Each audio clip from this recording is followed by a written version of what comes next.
Bugün Azərbaycan enerji resurslarını təhlükəsiz tədarük edən az saylı ölkələrdəndir. Neft-qaz sektorunda mövcud investisiya məhdudiyyətlərinə baxmayaraq, Azərbaycanda enerji hasilatı strateji inkişafın yeni mərhələsinə qədəm qoyur. Azəriçıraq Günəşli Yataqları blokunun səmt qazı layihəsi çərçivəsində illik hasilata başlanılması bunun bariz nümunəsidir. 2027-ci ildə Qarabağ neft yatağının, 2029-cu il isə Şahdəniz kompresor, Abşeron yatağının tam miqyaslı işlənmə. Ümid mərhələ 2 və Babək qaz layihəsinin istismara verilməsi gözlənilir. Energetika naziri Pərviz Şahbazov Bakı Enerji Həftəsi çərçivəsində keçirilən Bakı Enerji Forumunda bu haqda danışdı. Energetika nazirinin sözlərinə görə Azərbaycan 2035-ci ilə qədər bərpa olunan enerji mənbələrinin qoyuluş gücündəki payının təxminən 43%-ə çatdırılmasını hədəfləyən şəbəkə araşdırmalarını tamamlamaq üzrədir.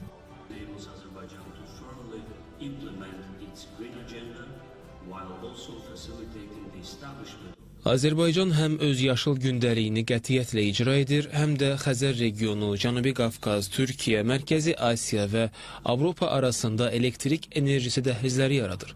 2032-ci ilə qədər daxili istehlak, ixrac, həmçinin süni intellekt infrastrukturu və məlumat mərkəzlərinin enerji təminatı üçün 8 gigavat bərpa olunan enerjinin inkişaf etdirilməsi planları uğurla həyata keçirilir.